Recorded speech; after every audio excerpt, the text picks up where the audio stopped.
mind if I just clip? Yep. All right, well, here, I'll let you take care of that. Do you want this up, come on? It doesn't matter, Okay. whatever I works was for gonna, you. if I do, if things should change, I got a microphone on the side I'll bring up. Okay. In case this dies or something. Okay, no problem. But I think that'll work good, and then sometimes you just gotta worry about that getting tangled Yeah, or something, okay. and, you know.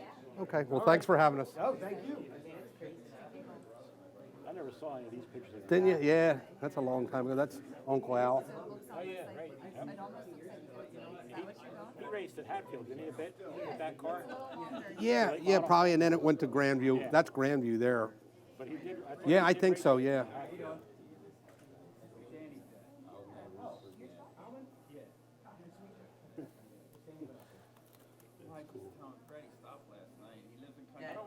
I don't remember that car. Don't you? I just remember the one with the chopped back end with the Yeah, nice hood that he Yeah. did and everything. that would be that one. Yeah.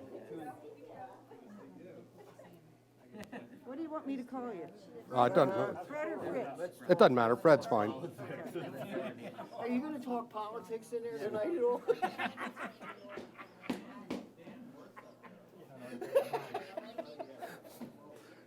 Don't get me started either. Okay? Oh my God. That's Brightbill right there. That's Kenny Brightbill. Where was this at? Grandview, the backstretch. Oh, no kidding. Yeah.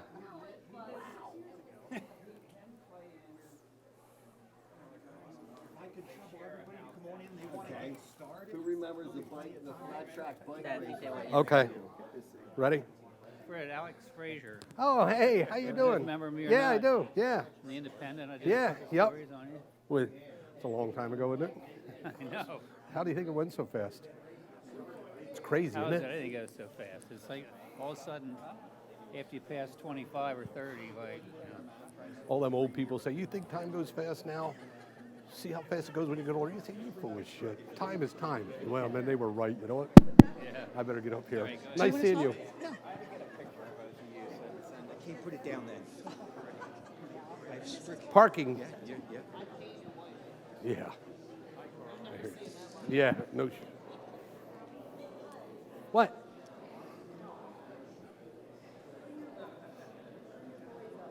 Freddie, Brandon, please.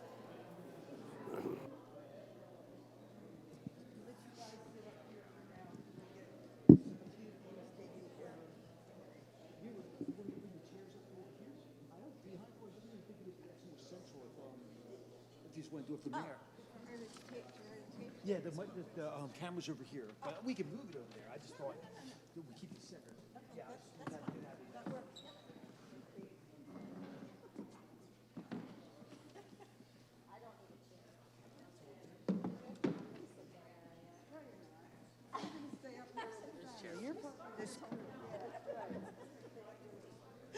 Hello, everyone. Welcome to the November meeting of the Upper Salford Township Historical Society. It's our last one for 2021, and we had a very successful year. So thank you all for coming to this meeting and for the meetings that you did come to. Before we start with our main speakers, I would like to thank Pastor Van Arsdale and the congregation of the Tabor Church for allowing us to meet here tonight.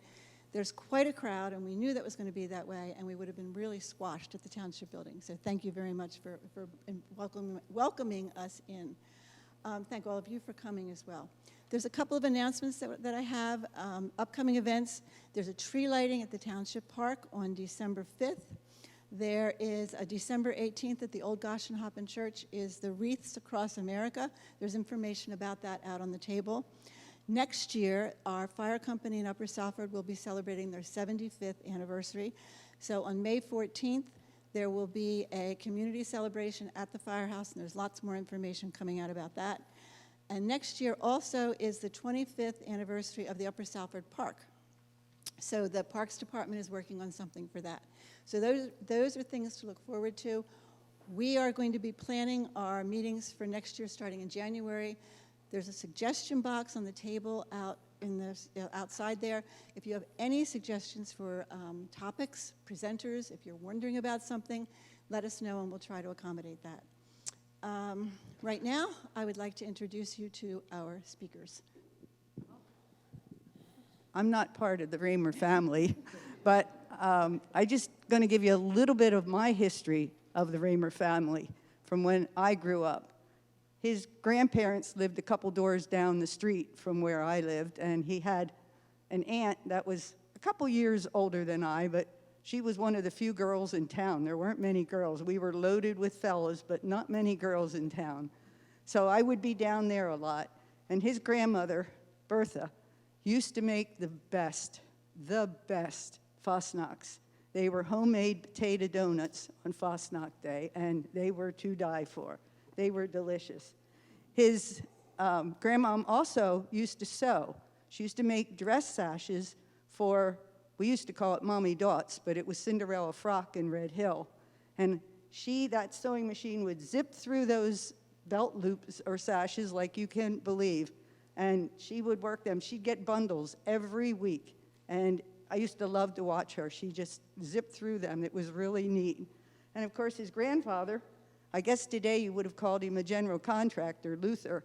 He was a plumber, and he also was involved or did the design and building of the fire company, which was across the street, catty corner a little bit from where they lived. And Fritzy is Fred, sorry, is lucky enough to have one of his aunts here. Helen Rahmer is here. She was married to Earl Rahmer, one of Fred's uncles. So she is a young 90-something.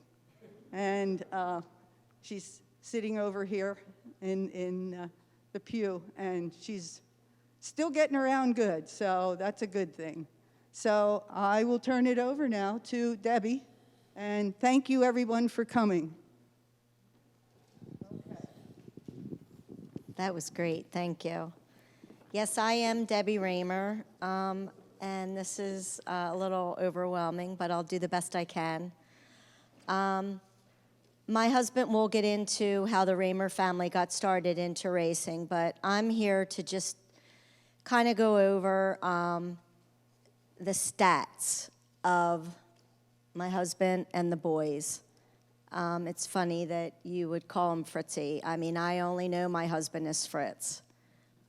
He is, and how he has always been in the race world, Fast Freddie Rahmer, but I've never called him Fred in my life.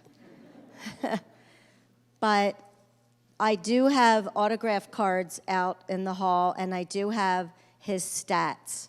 His stats are remarkable, and there's no one else out in central Pennsylvania that has the stats that he has.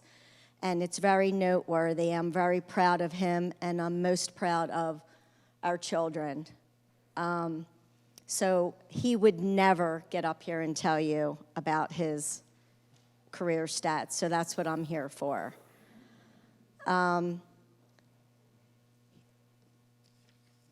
When he did start racing in 1978, he ran modifieds, and he only raced modifieds for 5 years.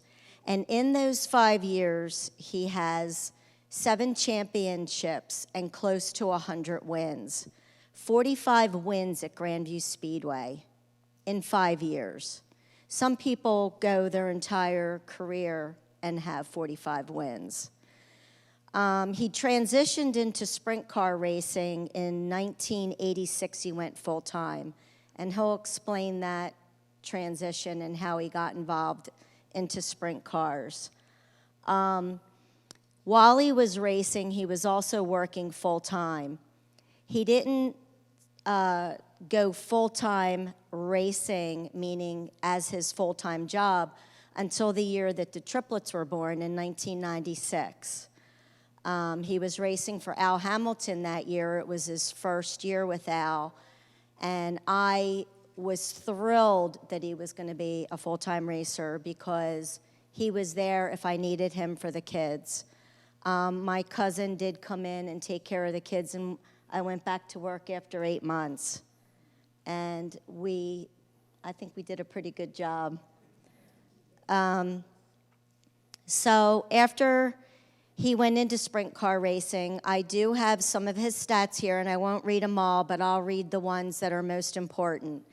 He is the all-time feature winner in central Pennsylvania. He is the all-time leading feature winner at Lincoln Speedway with 169 wins just at Lincoln Speedway. His career wins in sprint cars are, let's see, I have that here somewhere. 420 sprint car wins and 519 career wins. He has 28 sprint car championships, 36 sprint car series championships, 13-time Pennsylvania Speed Week champ, and he has 30 Speed Week wins. He was inducted into the Sprint Car Hall of Fame back in 2009. And to be inducted, you have to be 50 years old. He is one of 4 drivers that was inducted in his first year of eligibility.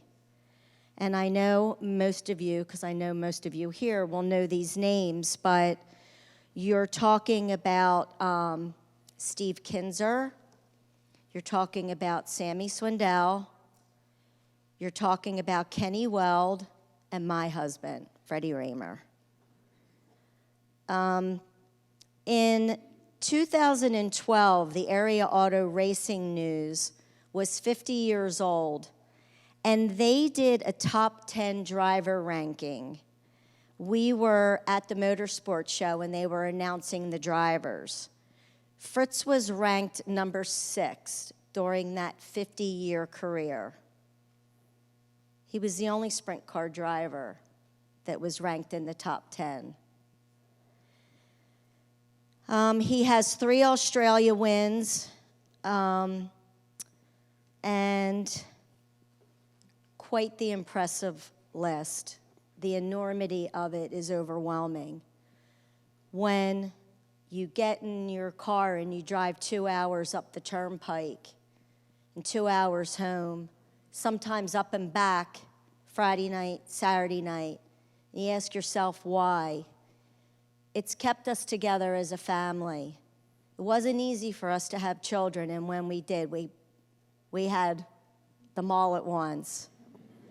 And we feel that that is our biggest achievement. Freddie is a mechanical engineer. He works at Jacob Schmidt right around the corner. Brandon is a graduate of Temple University, business degree and marketing. He has his own business called Chop Designs. Couldn't be more proud of the boys. They put themselves through college. They work full-time, they race, and they have done very well for themselves. And my daughter, of course, isn't here. She's a physician's assistant. She works for an ortho doctor out of Bergen County. She was there 5 months and became the lead PA. So we're quite proud of our children. I see one of my girlfriends here, Sherry, who brought Chessie up in the lacrosse world and trained her well, and she was very successful with that in college as well. She's going to be getting married in August. And this is a shocker. My husband likes her fiance. Shocker. Just moving on to the boys quick. Brandon has had to focus on his business a lot. And Brandon is a heck of a driver. He's very smooth. He has 3 career wins, and he's consistent in his finishes. Freddie has been able to run 2 nights a week. Freddie has 40 career sprint car wins. That's a lot. He has 2 Williams Grove championships, and he was the mechanic of the year for those championships. He also has 2 Lincoln Speedway championships and mechanic of the year. Most drivers have hired mechanics. Freddie and my husband are championships at both tracks, and there were only 4 drivers to win both championships. Besides Freddie and his dad, there were 2 other drivers to do that. The history of those racetracks, I believe, stem back to 1920, if I'm correct. The other thing that my husband and Freddie share are World of Outlaw wins for father and son team. There were, I know I'm saying these names like everybody knows them, but Steve Smith and Stevie Smith, father and son, the Hawden Shields, Brent Kading, who was a good friend of ours, and his sons, and Sammy Swindell and Kevin Swindell. That's quite an achievement. And to win a World of Outlaw race at such a young age is quite impressive. That's pretty much all I have. And then I'm going to turn it over. Barbara, are you going to ask the questions?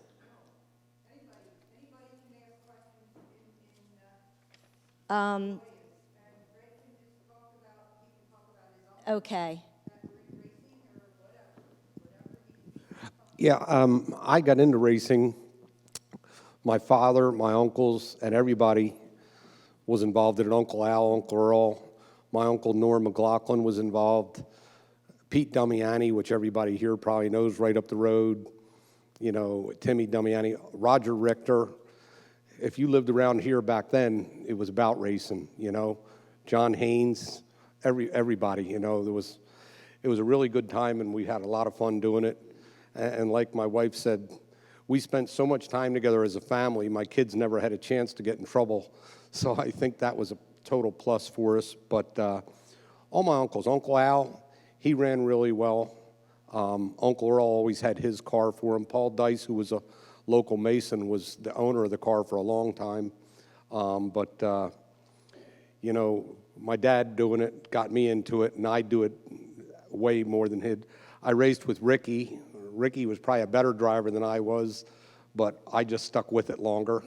You know what I mean? He was smarter than me. He got out. But, you know, it's something we've enjoyed. It drives you crazy, but we enjoy doing it. And, you know, I mean, been lucky enough. I've been to Australia. I think I probably spent 6 months of my life over there. I spent 6 New Year's Eves in the Sydney Harbor in a boat. Watched the best fireworks display in the world, like I said, 6 times. Was unbelievable. Met so many good people. You know, we've been lucky enough. I mean, Kyle Larson just won the NASCAR championship. Freddie actually beat him one night at Williams Grove. You know, we all know him. Casey Kane, Tony Stewart, all them guys. So it's been a lot of fun and, you know, a lot of work. But you know, you have the 4th of July celebration around here. I have never seen it because I'm always away. You know, we've traveled all over. I've raced California, Texas, Arizona, Florida, Georgia, you know, Canada a couple times. Like I said, got to go to Australia quite a bit and had a really good time. When we started racing, me and Ricky and everybody, we would go and have more fun than you're supposed to be allowed, I can tell you. And then the racing got more serious and more expensive, and it's still a good time. I have hardly no friends outside of racing, you know, because you're always doing the racing thing. So, but a lot of good people, a lot of good help, a lot of great sponsors, and, you know, that's about it. Yeah, oh yeah, obviously. You know, a lot of good supporting fans and, you know, a lot of friends through racing, so. But, you know, I don't know if the boys want to say anything or question and answers I'm good at. That's, you know, that's what I'm better at, so.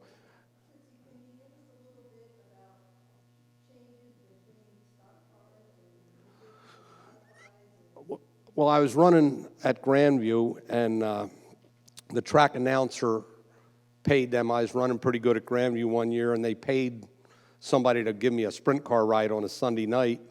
And I drove a sprint car, and it was so much more fun than the modified for me that I said after the race, if I can't drive a modified or a sprint car next year, I'm quitting racing. Well, they did an article in a stock car magazine about me, and Joe Hars from Elma, New Jersey, had a furniture store. He seen the article, and he seen me at Syracuse, New York as a race, and he said, hey, I need you to give me a call.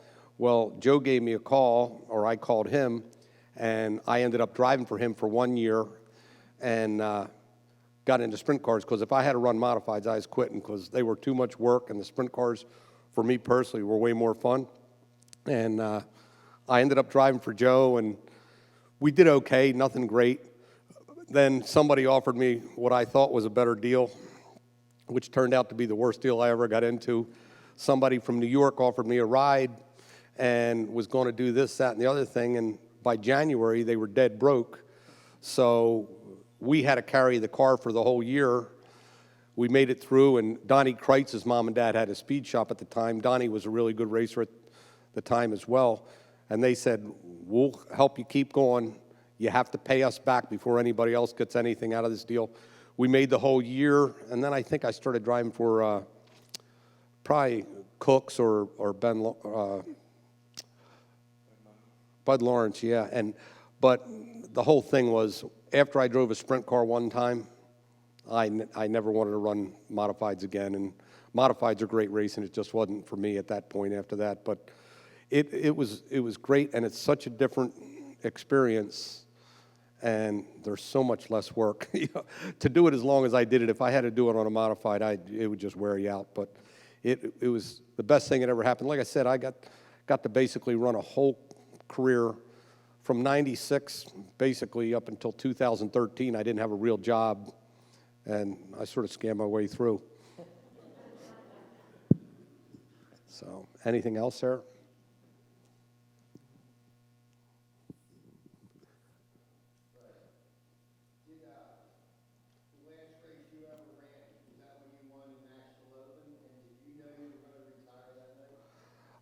I was with a car owner that I didn't particularly, wasn't the best opportunity I ever had, and I got fired from that ride probably in 2012, and somebody gave me a ride for 2013, and I was pretty much used up. I had gotten hurt in Canada, and I was hurt pretty bad, and I came back, and I had a bad year the rest of that year. And actually, Casey Kane, when I came back, the first race I came back after being hurt in Canada, I ended up fifth at an outlaw show from the back, which was really good, but I was still messed up, couldn't see right. And Casey Kane, I talked Casey into driving my car the next night, which he ended up crashing. But I got in the 20S of Rob Sell, and the last year we won the opener. I think the last year I ran was 2013. We didn't win as many races as we were capable of winning. I just could have done a better job personally, but I was pretty much out of gas at that point. But I had went 28 years at Williams Grove. They have a race there called the National Open. It's the biggest race at that time in our area. And for anybody that don't know, Central Pennsylvania in the sprint car world is one of the best areas that you can be. You could run back in the early 90s, 2000, you could run 120 races a year. And if you race on percentage alone, you need to run volume. And our tracks pay, reasonably well compared to everybody else. But I ended up winning that race at the end of the year. I knew I was going to quit, but I tried to keep it low profile. And I had some friends in from California, and I ended up winning that race. And I remember the reaction from the crowd was unbelievable. It took 28 years to do, so they were as jacked up as I was. And then I think we ran 2 more races after that. The last race I ever ran, I think, was at Lincoln, and I think I run third. And I had seen enough, and ever since then we hired Stevie Smith, and he kept all our sponsors really interested in racing. And then we had the boys start, and to have a sprint car is a major undertaking and an investment, and way above our means, to be honest with you. So all our sponsors have been really good and kept us going. But I don't think if I could have wrote a way to go out of racing, winning the National Open, I won the track championship at the Grove. I think I won Central PA track champion the last year. For me, personally, a goal every year is to try and win an outlaw race, and it's hard to do. And to win in one in your last year, I was 55. And I think that year, Steve Kinser's probably the biggest name in sprint car racing. I think the one night during that year I won an outlaw show, and I was the oldest guy to ever win one, and he won one later that year. It was earlier than that, and then he was the oldest guy to ever win one. So it was pretty cool, but it was a good way to end my career. So, but. Can you tell us about how your father and your uncles got started racing? You know, I couldn't. I mean, but the thing, and my kids can't understand it. Like Ricky and I were always best friends, and we had so much fun racing, and he would always run into me, sort of. Maybe I was running into him, but they raced, and my Aunt Helen was saying it. They raced and had fun. Today is so expensive, you can't even begin to imagine. I mean, right now, a new motor can cost you $60,000 to $70,000. So, but my dad and uncle did it. You know, you're competitive. They were always car guys, and you know, it was just something they did. My dad, he never won as much, but he had such a great work ethic. I got their work ethic for everything but real work. You know what I mean? And I applied it to racing, and that helped me out a lot. So. I think, Frank, one of the neat things is Thunder on the Hill. You might want to talk about it a little bit with one to three different generations. The what? Thunder on the Hill. Yeah. You know, racing at Grandview. I started racing at Grandview, and as far as the racing side of things go, it's the best place to learn to drive race cars for our kind of racing because it's tight. Something's happening all the time. And I was fortunate. I won quite a few of the Thunder on the Hill shows and had a really good time. A lot of our friends would always be there because it was close to home. And, you know, that was always enjoyable. What's that? Oh, yeah. And at that point, yeah, my dad, myself, and and Freddie, there was three generations of us winning there. You know, as far as my enjoying, seeing the boys be successful at racing is far outweighs anything I accomplished. But it's, for me personally, I've been out there and I've been dinged up a little bit. It's hard to watch and it's scary. We ran these things called speedsters, and they didn't cost a bunch of money, and you knew you were always coming home, and you got to race with Kenny Brightbill and all that. And that was probably the most fun I ever had racing, especially with the boys, because it was way less dangerous than the cars that we run now, and it was fun, and you raced against a really good group of people at the time. So.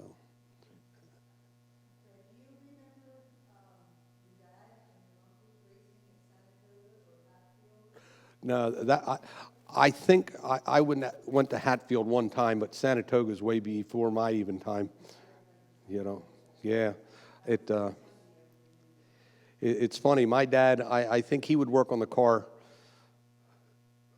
work on it Sunday and then maybe Thursday, and for us, we work on it every day. You know what I mean?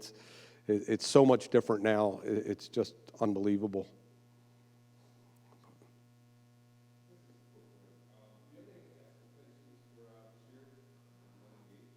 For this year?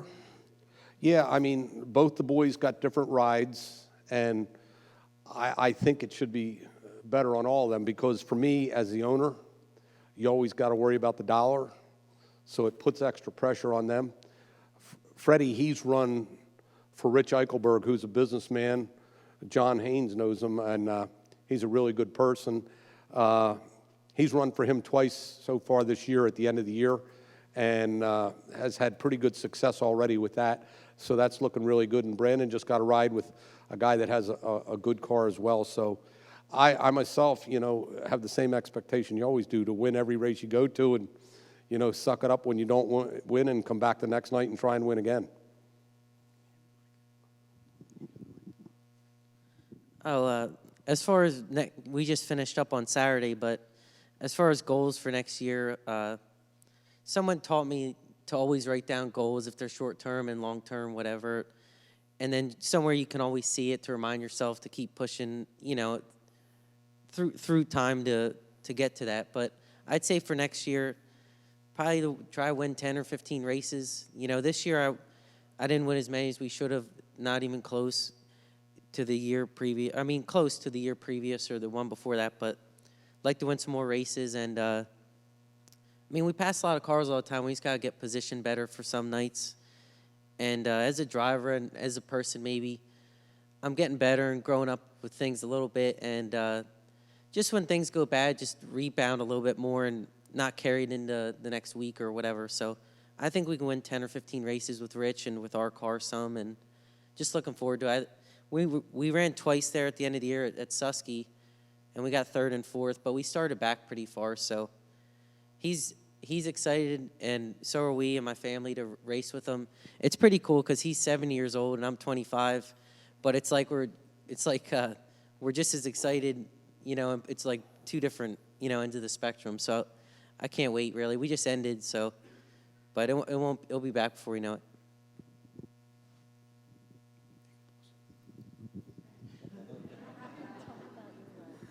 He's usually not at a loss for words. Where's the number 51 come from? That was my dad's number, yeah. And, you know, I've had it for any car that I've ever owned. I've been 51 or 51Z, and, you know, Freddie runs that number now. And, you know, Freddie's going to be 8 this year, and what's your 5? 5'8". 5, yeah, so it, yeah, but it was my dad's number forever.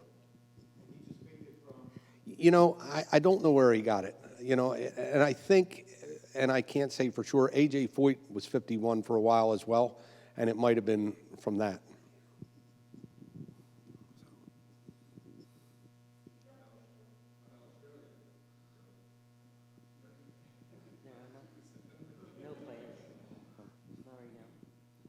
No, we had a really good time. I mean, the one time we were in Australia, we met the Prime Minister. It was through racing, in all honesty. I've been places and seen and met people that I never would have. Freddie said about the guy that taught him about writing all the goals down. We were coming home from Williams Grove, which is 2 hours from here. Steve Williams, who was Tiger Woods' caddy, Raymond Floyd, he's a friend of ours. And he was staying at our house, and he races as well in New Zealand. And he told Freddie, for most of the ride home, gave him a talk that a sports psychiatrist you could never, you know, because Steve would tell me, you know, he'd be somewhere with Tiger, and he knew Tiger was all jacked up and had to give him a different club or tell him the length was different. But in racing, it's such a head game. And that guy, for him, Steve, to take the time to tell Freddie that, it was really cool. That was one of the perks. We met him down in, we were racing in Florida, and he was playing, I think he was with Raymond Floyd at the time, and he was on the seniors tour, and he'd come over to the races. Anytime he was close, well, he'd come over and he met him, and shoot, that's probably the early 90s, and we've been friends with him ever since. So.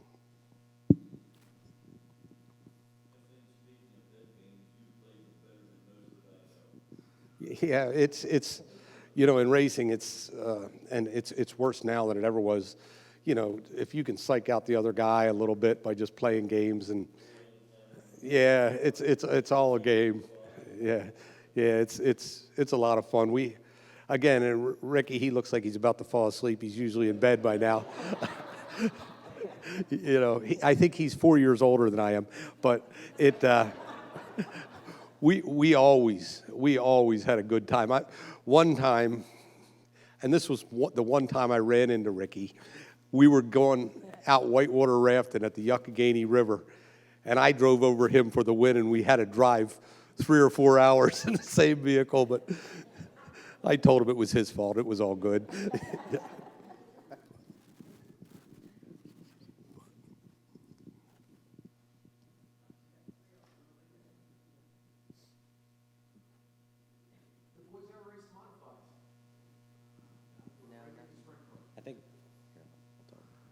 I think speedsters that we ran were probably the closest to modifieds. They would push. You'd lift up the left rear. You could never steer them. You pretty much had to manhandle the thing to get around there, but the sprint car with power steering and everything and having a little bit more horsepower, you can turn the wheel a quarter of an inch and it would turn right, turn left, or turn left. But now we never talked. I think before we actually got into sprint cars, we actually talked about getting into late models, or at least that was the original theory. But if sprint cars are expensive, late models are twice as bad. And actually, I'm kind of glad we didn't go that route, but because they're just as much work as a modified. But and honestly, either way, whatever direction we would have went into, the racing was still really good, whether it's late model, modified, or sprint cars. But I think the learning curve to get into a late model, to get back into a modified, versus how much they've changed over the years, getting right into a sprint car definitely was the next step.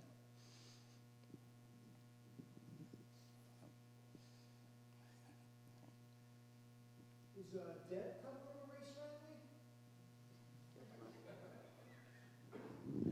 I do. My father is Frank Rio, part of Rio Brothers. He owned a car since 1951. And in fact, my dad was just inducted into the Reading Home of Champions 2 weeks ago, which was quite an honor for him because he's 95 years old. And we had to get the net around his neck to get him off the stage. He loved it. He started talking about when he was in World War II and then about his racing and the drivers he liked and didn't like. But yes, in fact, my husband raced with the Turner family. They're from Ambler, PA, Harry Turner. But his father, George, and his brothers had cars at Hatfield Speedway. So my dad had raced with them, and Harry Turner is the same age as my brother. And Harry and Ricky and Fritz were best friends, and they were called the R&R Boys. Harry introduced me to Fritz one night, and it was tough for me because I wanted to go big block racing and had to decide to go watch my boyfriend at the time. And I tell this story, and if you heard it before, I'm sorry, but I was sitting with Gail in the stands one night, Turner, and there was a banner at the racetrack hanging up behind me that said, Fred, and I'll use the word stinks, but it was a different word. And I said to Gail, I said, oh, I feel sorry for that Fred guy. Who is he? And she goes, Fritzy? And I was like, what is wrong with him? Like, why doesn't anybody like him? And I soon found out, but that was my story. But yes, I do come from a racing family. We did it and we still do. My dad is still alive, thankfully, and my brother has a car. They don't race like they used to, but we still do it as a family.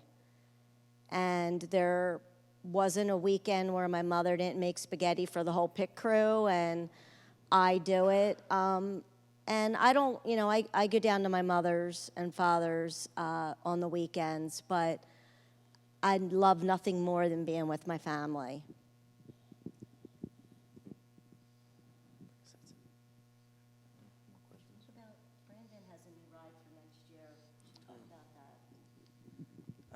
Yeah, what is it? This, we'll be running mostly Lincoln Speedway full-time. He's related to, his name's Travis Ash. He's related to Doug Ash, Jared, JD, all them. There's like 5 different Ashes in the racing world. But he's close to my age, and he's got a pretty good passion for racing. He had his brother running for him for a while there, but I guess things got complicated and they split ways. But no, we'll be hopefully doing full-time Lincoln, on and off at Susky, on and off at the Grove. Pretty much any racetrack that we can go to, hopefully that see if we can make some money, take in for the car. But no, we got to see too what we get sponsorship-wise and what we're able to do. But as of right now, we're in pretty good shape. Got 2 cars in the shop already. Motors are back and they're mostly fresh. Don't really have to wait on too many parts, thankfully, you know, because how things are lately here, you don't know how long you got to wait for to get things. But no, it should be a good opportunity. I'm excited. You know, takes the burden off my dad having to fund my deal to go racing every weekend at Lincoln. But you know, he gave me the opportunity and everything, and I talked to him off and on, and he seems like a really nice guy. Always has really good equipment, knows how to manage a team, and he has a pretty good setup. Like for me, you know, it's one thing to drive the car. It's another thing to know how to work on the car, how to keep things maintained, keep things moving and stuff. Whether you own the car where, you know, you got to be able to afford tires to go from race to race, be able to afford fuel. But he's pretty good at managing a team, and like I said, he has a really good deal going for him. Like, we don't have all the money in the world to be able to go run 100 and something races.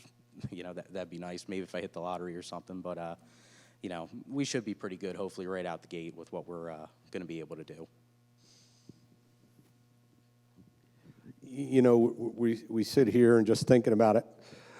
Ricky Schaefer lived right back here. We spent how many laps, Ricky, running around your track up there in go-karts, snowmobiles, you know, so this area's got a lot of racers, and we had a lot of good times around here. And I think one night I was supposed to take some girl out and stayed home and went snowmobile racing. That was the end of that, you know what I mean? So, but we had a really good time and enjoyed. The best part for me about the racing is we had motorhomes, and the kids, and even my daughter says it all the time, the best time she ever had was going back. I mean, we've been to Disney World countless times because you run every year in Florida in the winter, and it was really good, really good. Do you remember when Mr. Damiani ran the snowmobile races at Grandview for a couple of years? I remember him doing it, and I don't know that I ever went up, but I remember him doing it, and that's quite the endeavor back then. Well, he had a snowmobile dealership right up the road here, right? Yeah. Sold Arctic hats and. Yeah. Yeah.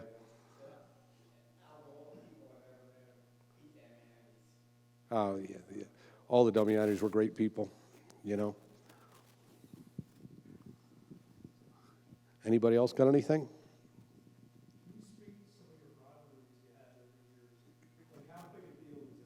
What's that? Like, I remember back when you were at Grandview, it was E51. And the Oh, well, Ricky'd have been one of the biggest ones because you always wanted, when I ran modified, you always wanted to beat the guy you hung out with, you know what I mean? But probably, I would say, of all the guys that personally would get to me, Kenny Adams would probably be. He was a guy, he could do everything. I mean, and it was effortless for him. I had to work so hard to even come close to get as good as he was. And in the end, I ended up winning more races because I stayed with it. But Kenny is, I would say, a friend, a good friend as well. But like, I remember one night, we were at Susquehanna. I got in a crash on the first lap. I come in, and the guys had to do some things, put a right rear tire on and some other parts. And when I come out of the pits, it was at Susquehanna, not that it matters. I come out of the pits, and Kenny had just happened to be going by, and he went like this, that I had to go last and start last. Well, it was a 25-lap race. I started dead last, and I drove by Kenny Adams for the lead and waved to him going by, right? And I didn't care if I flipped out of the place. I was beating him no matter what. And I ended up winning the race. And Kenny and I would have a bet every week, $20, pay the guy on the front stretch if he won, which was totally humiliating, right? But I'm driving home that night, and I'm thinking to myself, and Debbie had fallen asleep, and I'm like, there's no way my car was that good. I must leave something on the table every week. But him pissing me off made the difference. And it really makes you do some soul searching. And you say, I got to try that hard every week. And somehow you think you do, but you just leave a little on the table. But Kenny Adams was one. If you know anything about our racing, obviously Donnie Kreitz was a really good competitor. Todd Schaefer, Greg Hodnut. I would say I was more friendly with Greg's mom than him. I respected Greg, and he ended up passing away at Susquehanna, but he was a rival too. But for me personally, Kenny Adams sort of got to me more than all the others. But it was a good thing because it made us both better. But that guy could do anything. He almost won the Olympics for long-range shooting. He just, anything he wanted to do, he could do, and it was effortless for him, and I had to work a million times harder. But he was probably the toughest rival I ever had for me mentally, I would say.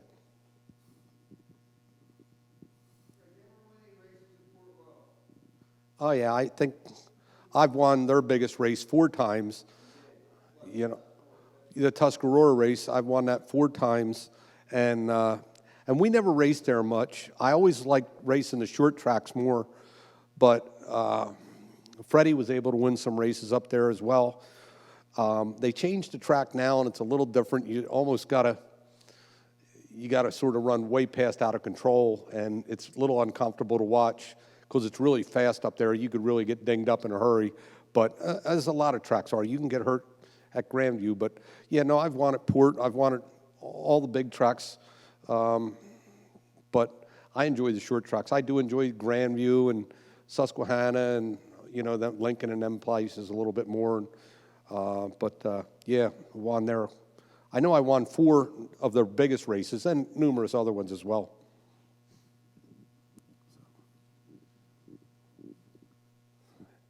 Anybody got anything else?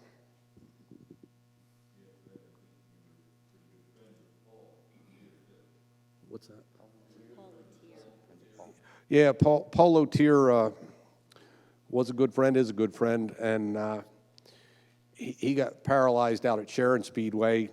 The car you could have raced, it was just, there was a post there that obviously in hindsight shouldn't have been there, but Paul was from right down in Harleysville, and I went to school with his brother Dave, and one day, I think me and Ricky were down there and we were busting on Paul, and he had just bought in a car, a Plymouth Duster back in the day, and I think we took Ricky's sister's car and raced him down the road, to be honest with you. And we're rolling down the road, and I looked in the mirror, and Paul hit the brakes, and the brakes, something happened, and the car goes sideways this way, and then it went this way. Next thing, it shot into the woods. He hit a tree, and the car flipped, and it's spinning down the road, and I'm watching in the mirror, and all of a sudden, this guy comes running out of the woods. Well, here it's Paul Lotier. He flew out of the car into the woods, got up and ran out, and then he got paralyzed in a crash out at Sharon, and it is unbelievable, but, he was a good friend, and he helped us out a lot when I was in modifieds. He helped me a lot, and, we won a lot of races with his help as well. So just one of them things in racing.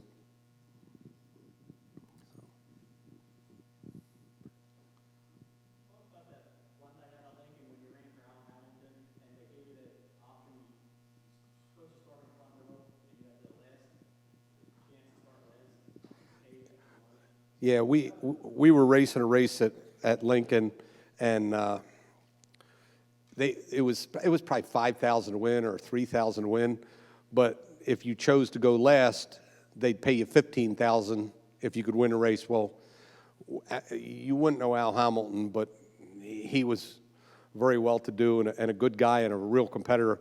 He said, "You're going last," and we went last and ended up winning it, and it was a pretty neat night. So that was 15 grand. So, but yeah, that was a good night. That was one of the more fun ones that we had. So, but one of them good nights.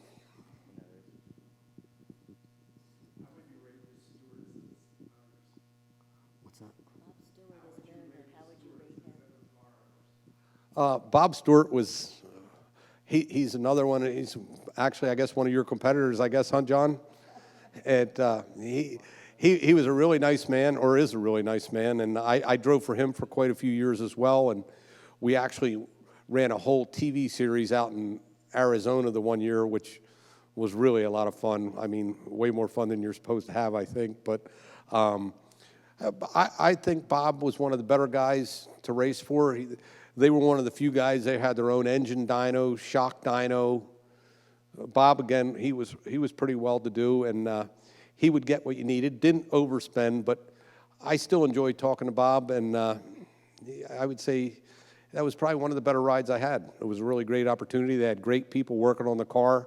Eddie Stauffer was the main mechanic, and he could build anything on the car, but it was right at the point where building everything yourself wasn't as important as it used to be, because now you can just call and buy anything that the best cars have, so it's just different. But it was a good ride. Bob Stewart was a good guy, and he was good to my family, as was Al Hamilton as well.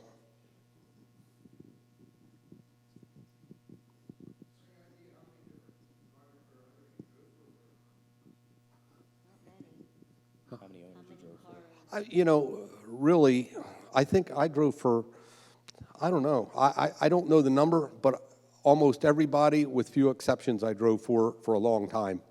You know what I mean? And I think I drove for Al Hamilton for 5.5 years, 6 years. And in racing, that's a long time. You know what I mean? And, you know, he was a great guy to drive for. He gave you everything you ever needed. And you'd get called up to a meeting in his place in the office, and he had a big office. What do we need to win? But he gave you everything, and that's all you can ask for. But I didn't drive for that many people. Everybody I drove for, I almost enjoyed almost every one of them, you know, with very few exceptions.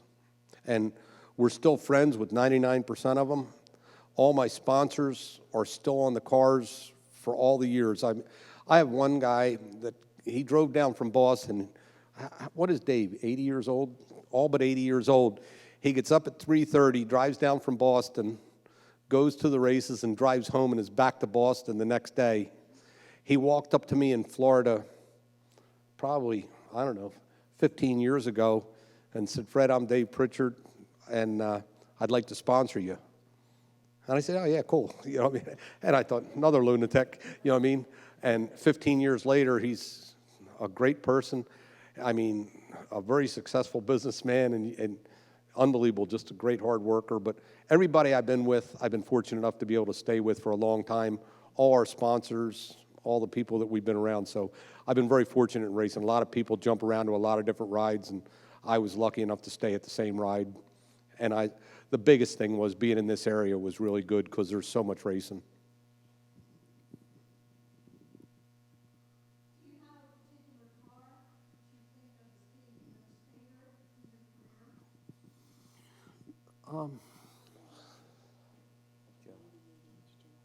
Yeah, I would say, I mean, I enjoyed driving for, like I said, with the exception, almost everybody I drove for. Joe Hars, who gave me my first break in sprint car racing, he's Freddie's godfather. He called me today. I would say, I think the one year I won 34 races in his car. I think we won 34 out of 99 or 100 races, and it was a really good year, and they're friends till this day, and they spend time at our house over the summer. So I guess the 88H of Joe Hars, who, like I said, they had a furniture store in Elmer, and that was probably, I would say, right there with the top of them.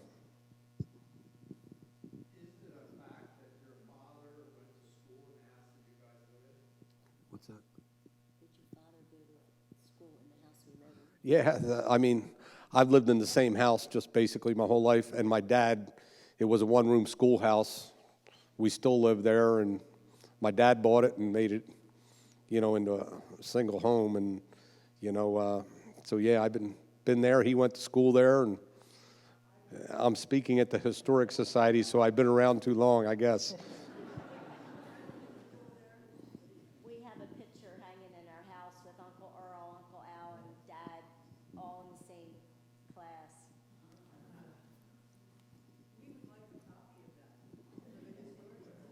Okay, I do have it. Sure. You talk about family and how important it is to you and everything. And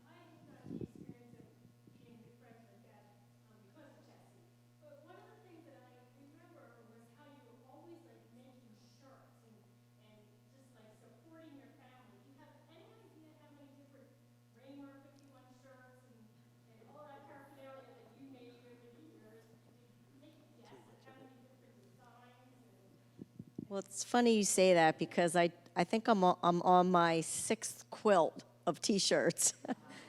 But when we were racing together, Fritz and I worked full time at Prudential and was in the systems in the data center. But I always had interest in marketing and promotions. And what was ironic was, and the one thing I do want to mention is I also have always been in charge of the sponsors, communicating to them, keeping them engaged every weekend, making sure that they knew where we were racing, what was going on. Hey, did you know that Fritz is, this is his, 12th feature in a row? And I always was good at that. And when he was racing, I always was involved with sales and selling his T-shirts, and until I had the kids. When he raced for Al Hamilton, for those 6 years, I had nothing to do with it. After that, I got involved in it, and I had taken a package from Prudential and didn't know what I wanted to do, and I kind of worked for somebody else, and then I went to work at Haynes and Kibble House. And I was very fortunate that I was actually in the HR department, and I was kind of sad that I was liking my job, but I wasn't loving it. And then one day, John said, I have a company that he started and his wife, and it was called Reed's Tannery. And the cool part about that was it's historical. Andreas Reed was a tanner, and John had started the business out behind his house, and they were doing promotions, and he had said that he wanted to know if I would be interested in running that, and we bought equipment with John, and now that's what I do as a business. I've been managing the Reed's Tannery promotional products for the last 12 years, and I love it. And it enables me to market the team, market the boys. But what it does is, my mother was a seamstress, and she always taught me material. She always taught me things that helped me with that. So I'm always first with my type of shirt, my type of hat. And I'm able to use that. If I make a hat for the boys, I get orders for it. So when I'm at the races, I'm looking at all the sponsors on the cars, and I go and talk to them. And that's how I get business, by doing that. So the racing has helped me promote my family, and I've kept everything of my husband and the boys. And even when they were little, I think I have every toy they ever had. But yeah, you're right, Cherry. I do have everything, and I even have all of Chessie's lacrosse shirts on quilts. But it's fun now. What's cool about the boys going into their own rides, our sponsors are still staying with us. The return on the investment is incredible because now they have Flow Racing, they have Dirt Vision, they see their cars. They see, their driver getting out of their car with their uniform on with all of the patches, and it promotes their, their businesses. And racers and NASCAR racers, they're dedicated to the drivers, the sponsors that are on cars. I knew that I would only buy Tide because I liked, I think it was Ricky Rudd or whatever, he had a Tide car, but people are very loyal to their sponsors. So I'm still involved with that until the boys, their girlfriends take over. Hint, Aaron. But yeah.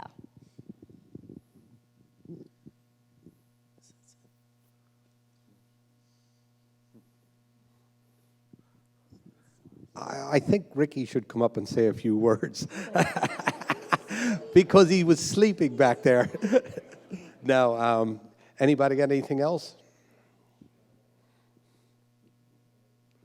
Each person give a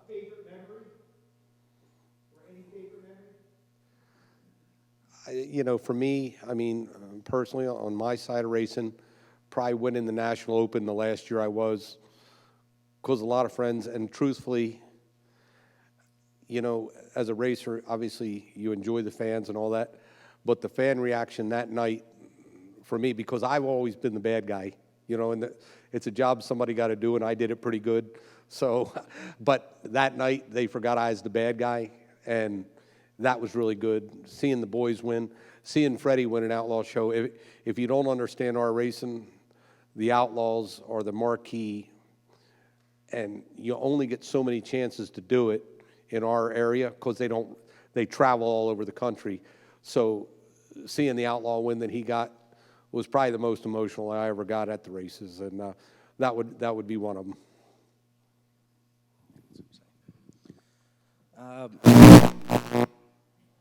Jeez, sorry. I would say minus the couple wins that I got, I'd probably say back, you know, around 2004, 2005 when my dad was driving for Joe Hars. A little different atmosphere at the races. Everybody had motorhomes. Everybody stayed after the races were done. It was just totally different atmosphere.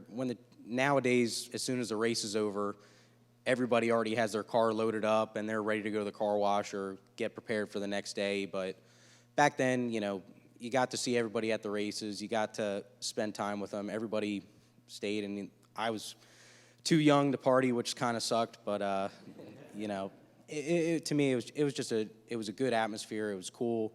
There was a lot, like racing to me around that time. I think especially for sprint car racing was definitely probably at its peak, and it's still good today. Don't get me wrong. It's just different. Like there was a lot more car owners around. There was a lot of new teams coming. People coming to the races. The races were always packed, whether it was a local event or, you know, World of Outlaw or All-Star event. But yeah, I'd say probably when I was a little bit younger, there was a lot less stress too with going to the races and not having to worry about running good or you know, making sure you don't wreck the car or anything.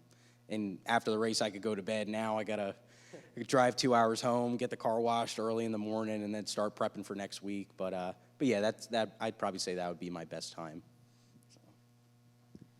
Yeah, I guess probably the one outlaw race so far at Lincoln, that was probably the best one so far, and some all-star races and some other stuff like that. But sometimes the best nights is when you could start in the back and run up through the field. That is probably just as much fun and memorable as winning some of the bigger races. But it's funny, like my dad and my mom and Brandon said about staying in the motorhome every weekend when we were growing up and stuff, and that was the most fun. But you know, I remember sometimes we'd pull out of the driveway and we were like 10 or 12 or something, and Dad was racing full time at the time, and we'd pull out of our driveway, and before we got to Shelley Road, we'd be listening to Alan Jackson and stuff, and the motorhome was 42 foot long, and he'd be bitching at us to get in the back because he's already annoyed, you know, on the way there. So, but no, we had a really good time together, and you know, that was some of the most fun we had was as a family.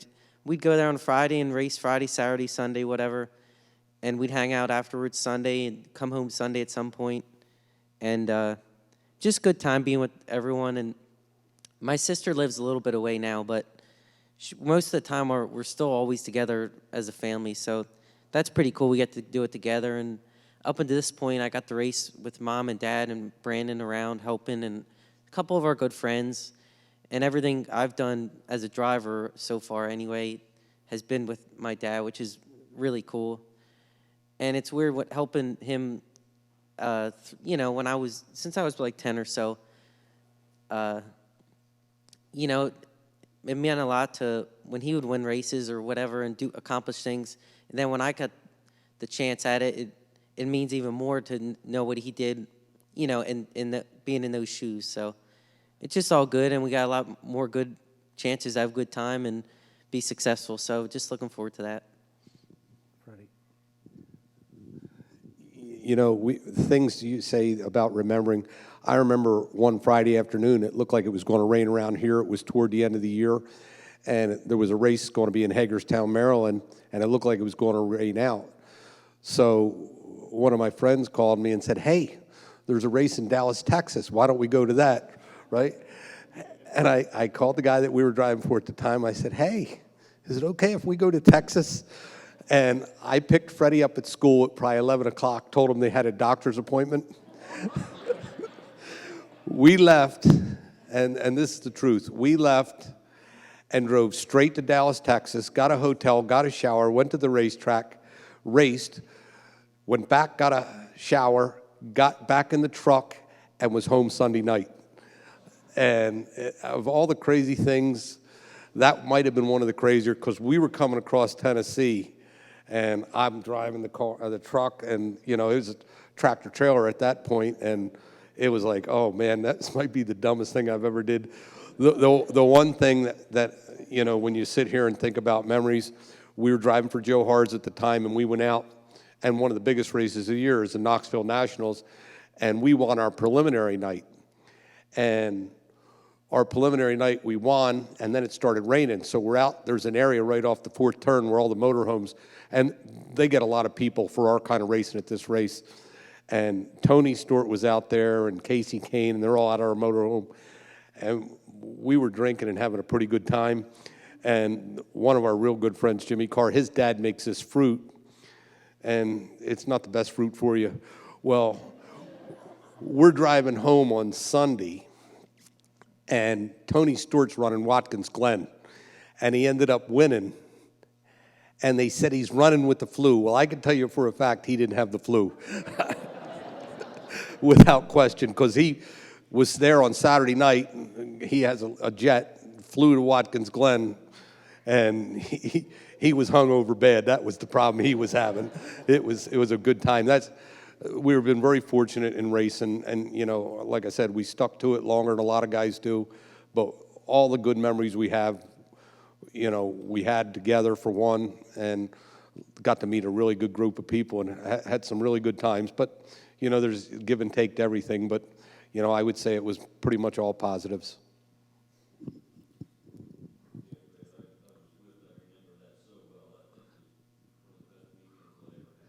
Yeah, Speedy was there with Haddon probably at that point. Man, I'll tell you, that was one of the better times we ever had. I mean, we were in Australia racing, and we would stay in the Sydney area, outside of Sydney, and we were racing up at Surfers Paradise, and we went up to Surfers, and it rained out. I remember it rained out at Parramatta, which is the track we were going, so we left early to go up to Surfers, and we're driving up there, and I had my own cars, and I had another guy driving. I shipped cars over to Australia to race, and what you would do back then is somebody would pay to ship your cars over, and then you would work it out and do this, that, and the other thing. But we're driving up there, and we pulled into a service station. It was probably over New Year's, and they call them servos. I pull in the servo and say, hey, where can we get a room? He said, where are you going? I said, Surfers. Well, Australia back then wasn't like around here. You get in a car, you're going a distance before you get a hotel. Well, we stayed at this place. It was called Coffs Harbor. I remember it. And we rip in there, and they had a room. And it was a fancy place. And the room cost me $400 a night, right? So for $400, I was going to get up in the morning and see before we had to leave. And I'm walking around, and I see something out of the corner of my eye, and I'm like, what was that? And I don't like reptiles at all, right? Well, it was this lizard about this long, right? Well, I went back to the room. I said, hey, we got to roll. I said, we got to go. So we went up there, and we raced up there, and we had to leave right after the race because we had to get back to Sydney. They were doing a harbor cruise, and we were the guests, right, on this harbor cruise. Well, as we're leaving, we're in a tractor trailer, and the alternator goes out of the tractor trailer. And a stack of Bibles, and this is the place for it. But we're rolling down through, no alternator, no battery. We have a flashlight out the truck window the whole way home. I mean, and we're talking, I'd say 10 hours. I mean, and you couldn't do it here, obviously, but it was some crazy stuff. I'll tell you, we had a really good time. It's crazy.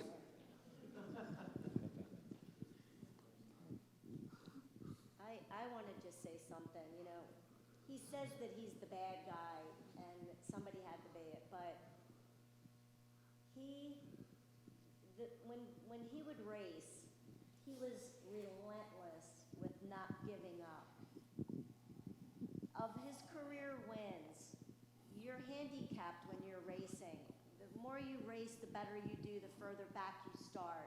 His wins all came from 12th. To win a feature from 12th position every week is not easy to do. And he did it every weekend. And you never gave up. Sometimes he would pass the leader on coming off a 4.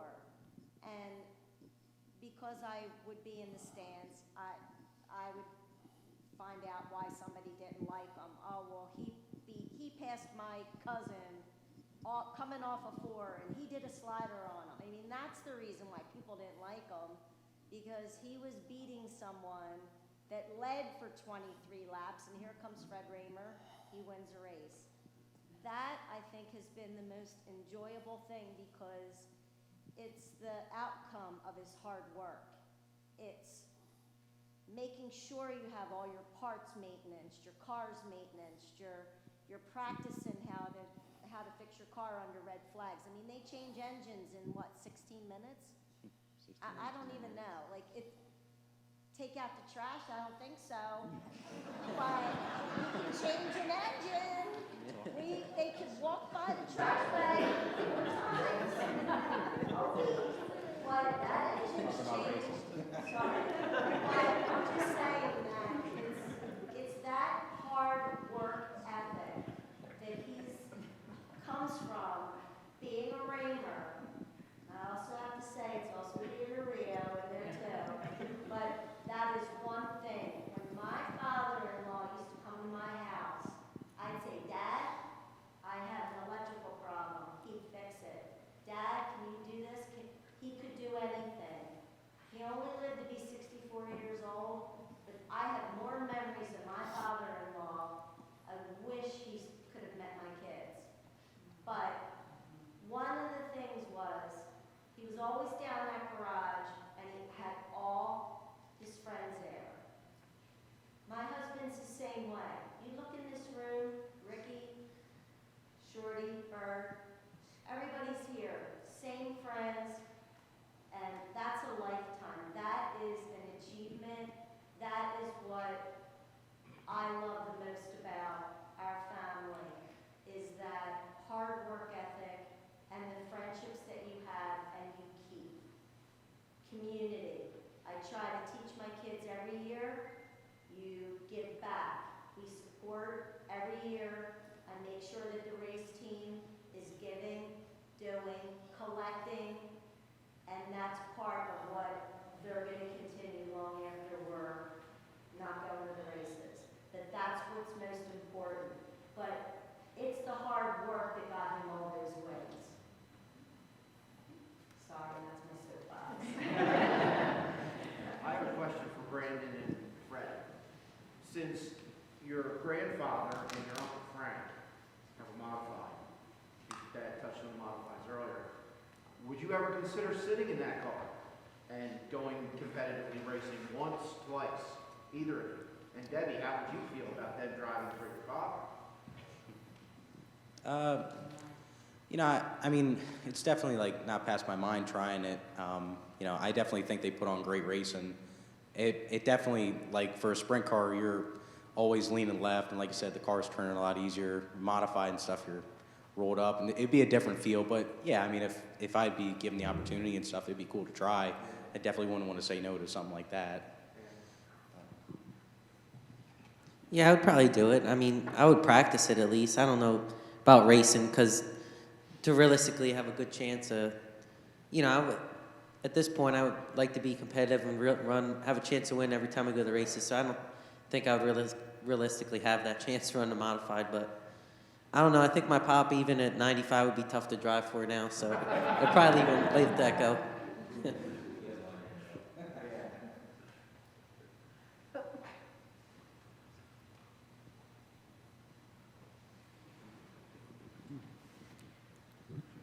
Fred, Sure. with the sprint car, you were the invert was 12. At Graham, you used to start where to come from the back to where? Yeah, I think we'd have to start, 20th back then, Rick? 20th or 21st. Yeah, you would start. And the reason a lot of people didn't like you because in that bull ring, the only way to get to the front, sometimes you had to tap them and just slide them up out of your way and drive by. Yeah, that's. And you did that a lot. It's the I only way did. you're gonna get there to the front. Yeah, somebody just told me the reason I drove like I did in sprint cars because I started in modified. So, but you know, you still got to be able to finish. So, you know, you can't be real rough. And a sprint car is a pretty delicate car. But I tell you this, I was glad I got out of modifieds, but I probably had the most fun I ever had in racing, running up at Grandview. We'd go up there, and if it rained out, we had just as much fun if we raced. It was a really good time, and it was a really great place to learn to drive. Way better than any big track. You really get good at. You moved cars. You weren't blatantly crashing people out, but you did. Yeah, yeah. Give them a little bit of you give them a little tap to send them up. Yeah, I remember one night it was a modified show, it was a mod car show, and Kenny Brightbill's probably like the best guy ever, but he's a big guy, and I hit him and he got a flat, and I thought for sure I was going to die that night. You know? But he was pretty cool about it, and you know, that was a pretty good memory there. In all your years in racing, what positive changes to the sport have you liked, and the ones that you least like? Well, for me, being an old guy, I think the biggest thing that hurt racing for me is social media. You know what I mean? With all the Twitter. I mean, in all honesty, back in the day, if you did something wrong, somebody'd poke you in the nose and straighten you out. Now they just go on Twitter and it goes on and on and on. And I don't know. I guess the biggest thing, though, is it just got so expensive. I mean, to run like we do, you know, and obviously between sponsors and what the car takes in, it's $50,000 a year in tires.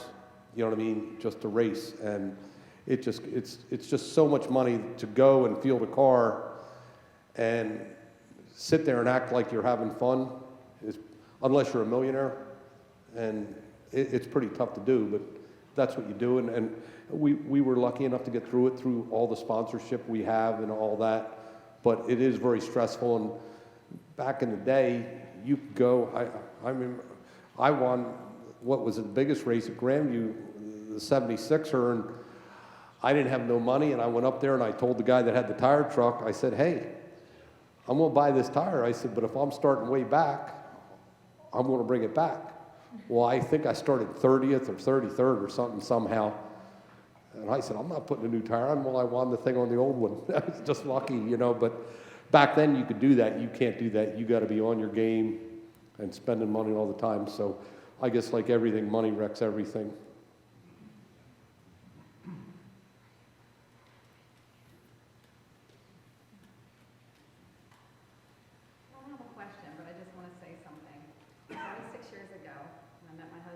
brought me to my first sprint car race, and you won there that night. And I didn't even know what a sprint car was. So after all these years, and your wife coming to the races, seeing how bubbly she was and how supportive she was of you, and your sons following in your footsteps, I just find your family so humble, like looking at all this and seeing all you've done, how humble you are, and how you help people, and I'm just blessed, we're blessed to know you.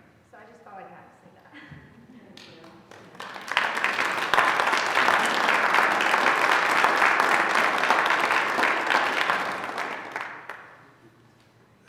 Is that it?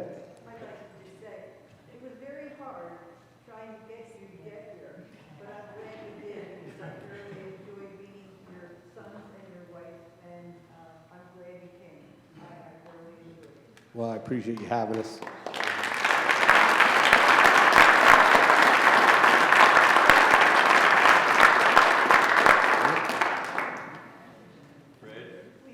I think I'm fortunate that I saw your dad race.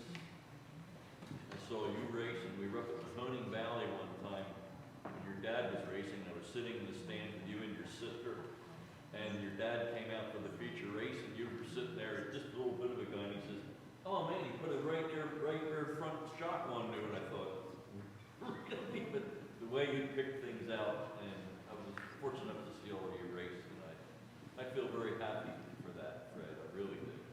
Yeah, we have a lot of friends that have seen a lot of stuff, and through our family. And my dad taught me a lot about how to work on the cars.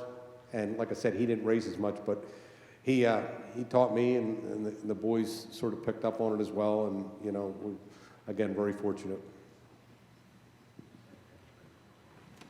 I think that we that live in Upper Salford, we sometimes forget what a wonderful place this is based upon the people that we have here. I just want to pigtail off of what you said, because the humility that was here this evening.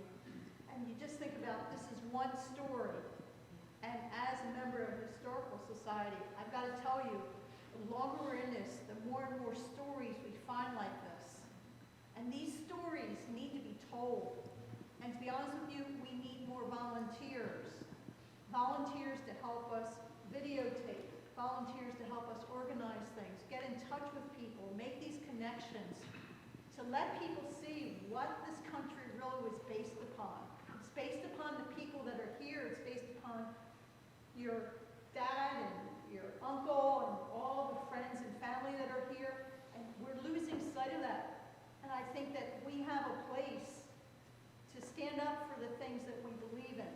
And as a person that's been involved in voting, I've got to say, I'm so proud of how Upper Salford has come out to vote. Whichever way you vote is up to you, but we do vote. And I want to say, please come out and volunteer. This is important.